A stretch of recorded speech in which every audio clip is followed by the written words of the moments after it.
Namanya adalah Abdurrahman bin Auf radhiyallahu anhu. Mengenal kata Abdurrahman bin Auf, yang ada di kepala kita adalah seorang konglomerat yang sangat kaya raya. Abdurrahman bin Auf lahir 10 tahun setelah kelahiran Rasulullah sallallahu alaihi wasallam dan termasuk di antara salah satu sahabat Rasul yang paling awal masuk ke dalam agama Islam atau kita kenal dengan nama As-Sabiqunal Awwalun. Bersamaan dengan sahabat-sahabat lainnya lewat tangan atau lewat dakwah dari Abu Bakar As-Siddiq radhiyallahu anhu.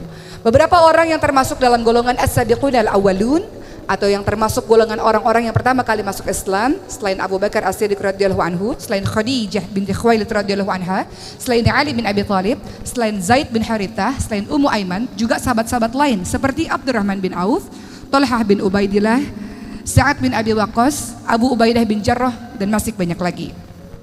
Bagaimanakah kisah Abdurrahman bin Auf menginspirasi hidup kita teman-teman sekalian?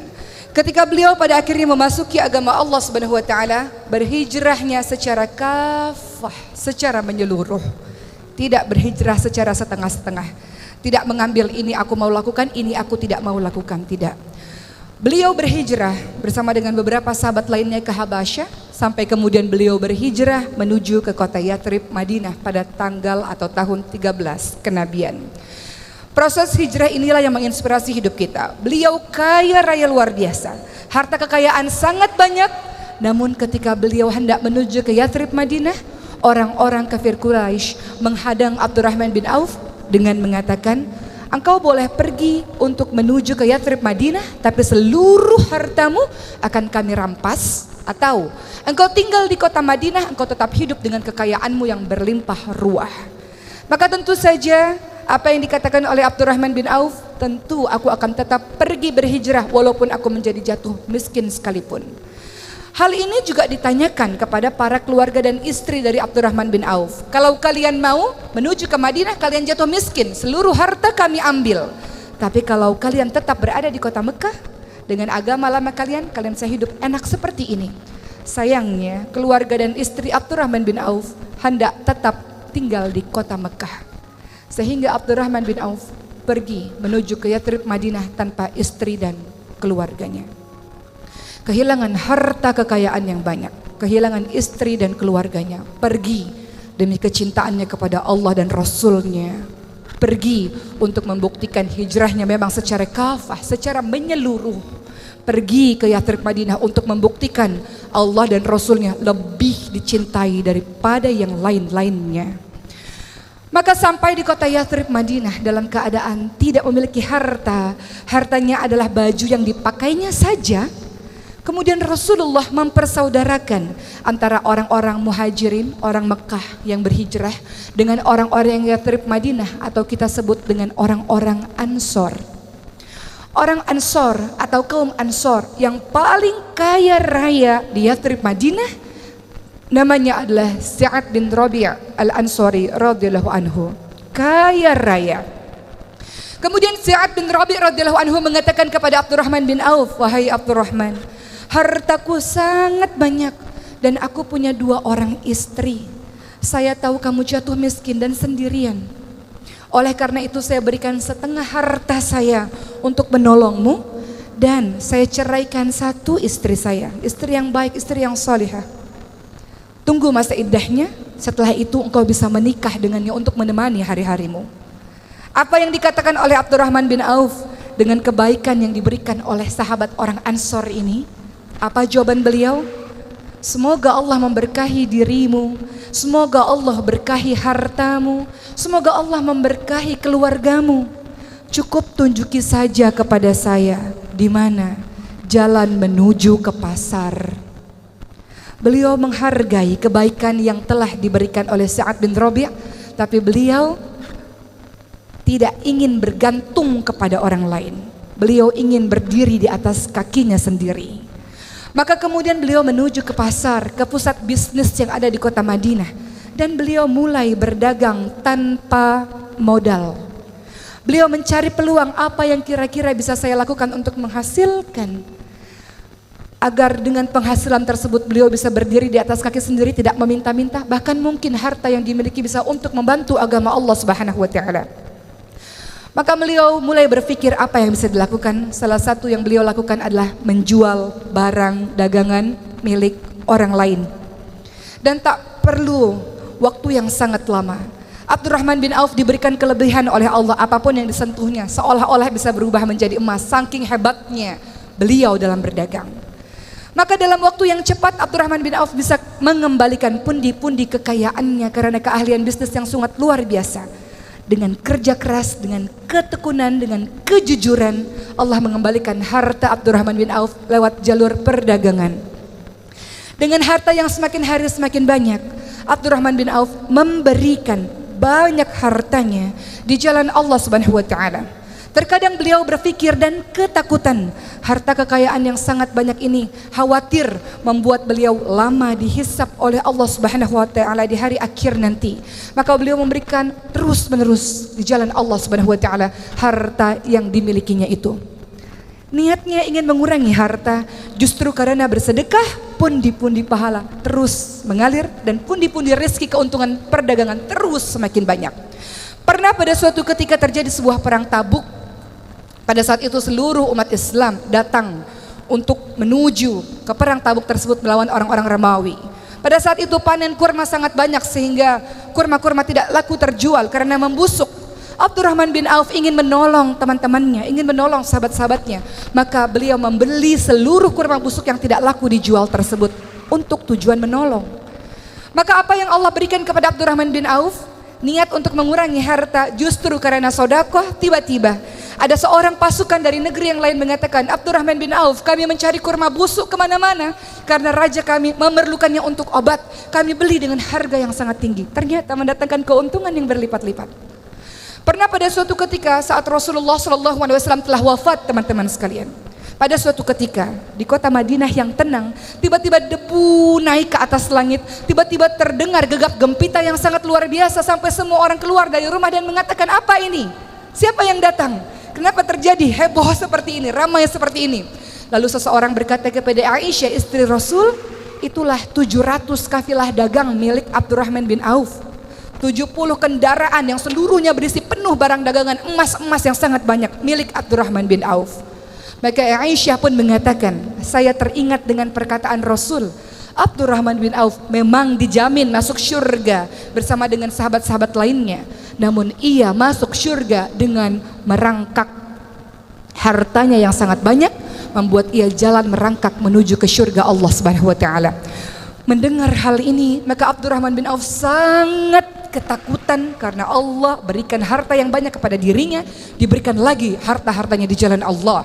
Bahkan Abdurrahman bin Auf pada saat itu memberikan setiap orang yang ikut dalam perang Badar 400 dirham setiap orang. Utsman bin Affan, orang yang kaya raya saja, menerima pemberian dari Abdurrahman bin Auf. Utsman bin Affan mengatakan, hartanya Abdurrahman bin Auf adalah berkah, hartanya adalah halal, dan ini adalah sebuah kebersihan, sebuah kesembuhan. Begitu kata Utsman bin Affan. Luar biasa kaya raya. Namun sodakohnya sangat luar biasa.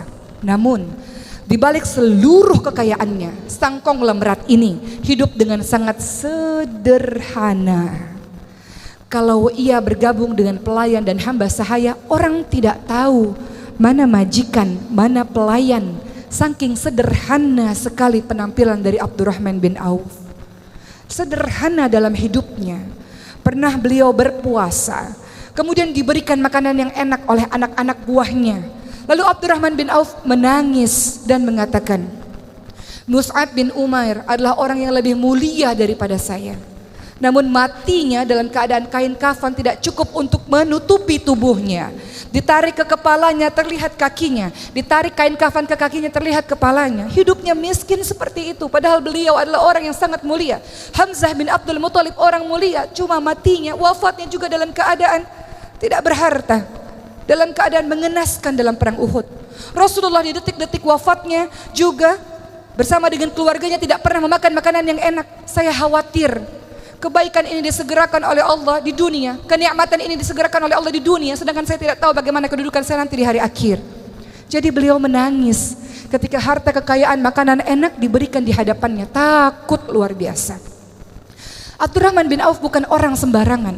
Tidak hanya sekedar konglomerat, beliau adalah orang yang juga ikut berperang di jalan Allah.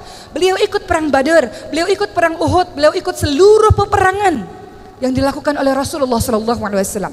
Tidak hanya ikut berperang, tapi beliau juga adalah orang yang senantiasa berdakwah, mengajak orang lain kepada agama Allah Subhanahu wa taala.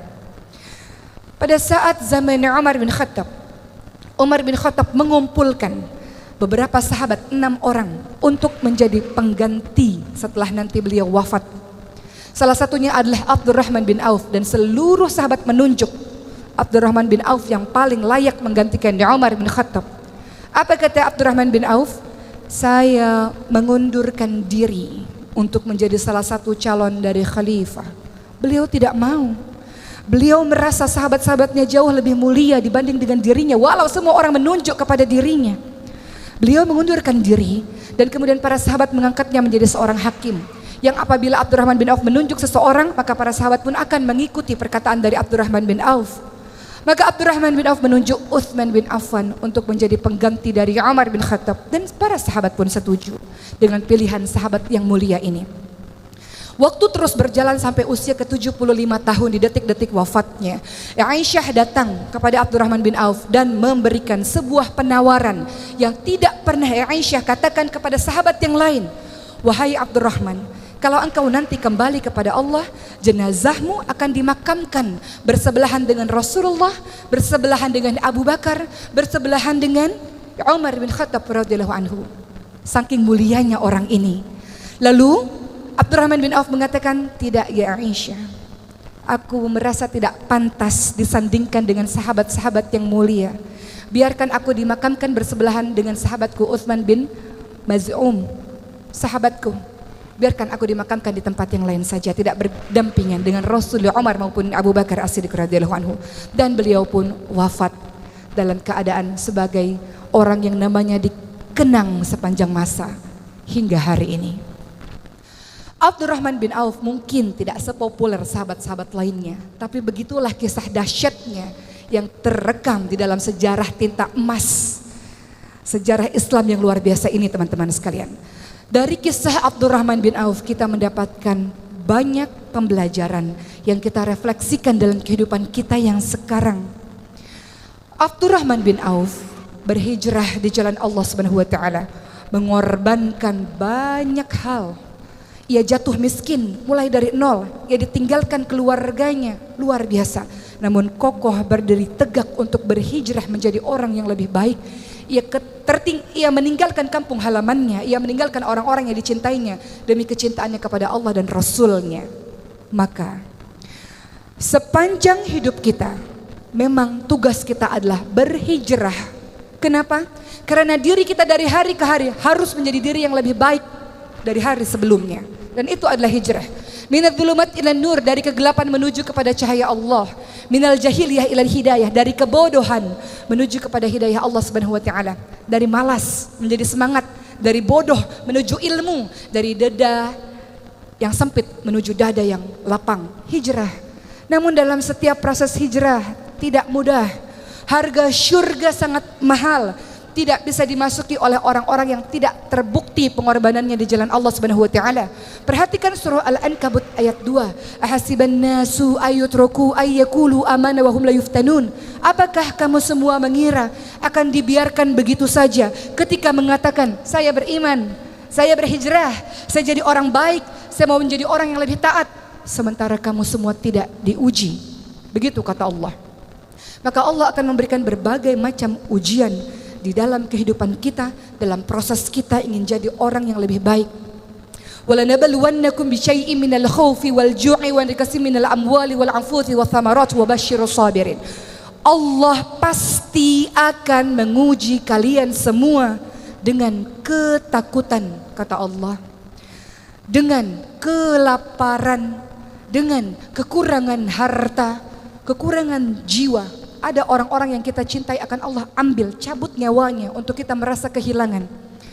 Dan Allah akan uji dengan kekurangan buah-buahan.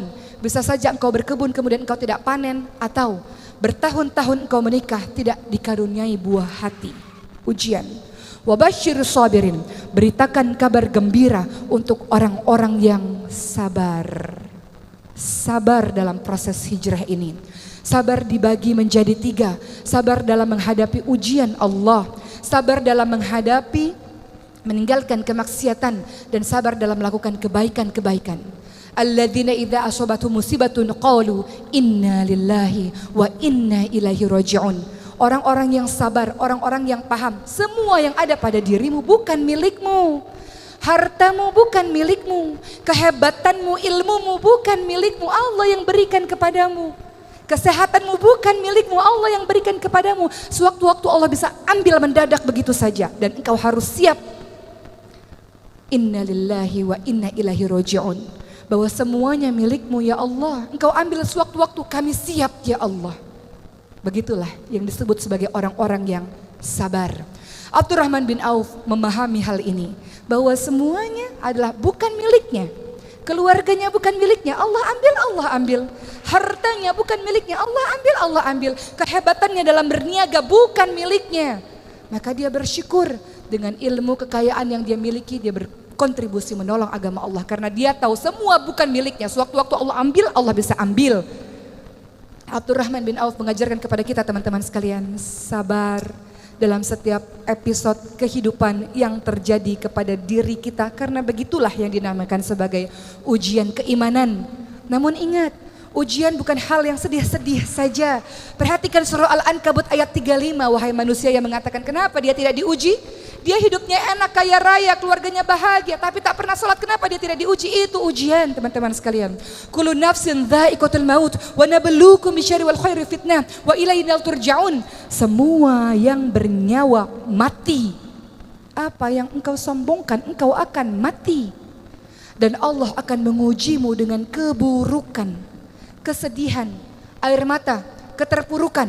Juga Allah akan mengujimu dengan kebaikan, kekayaan, kehebatan, popularitas, jabatan yang tinggi, posisi yang hebat di mata masyarakat. Dan hanya kepada Allah lah kamu sekalian kembali.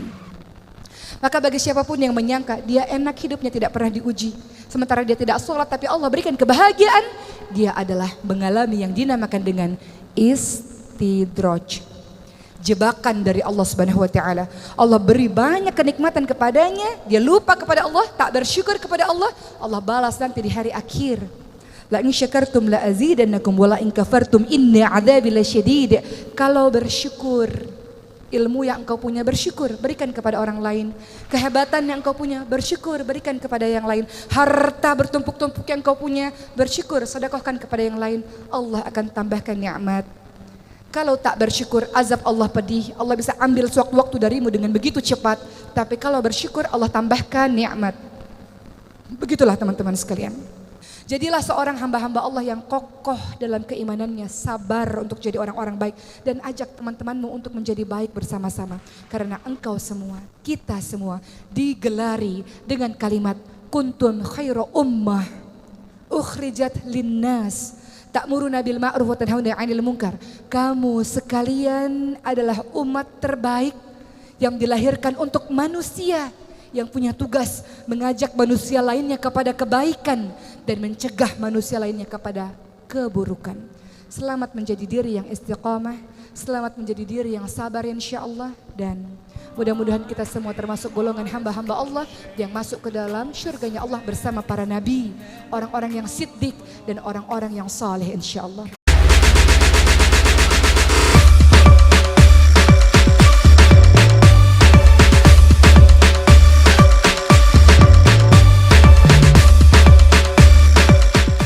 Subscribe now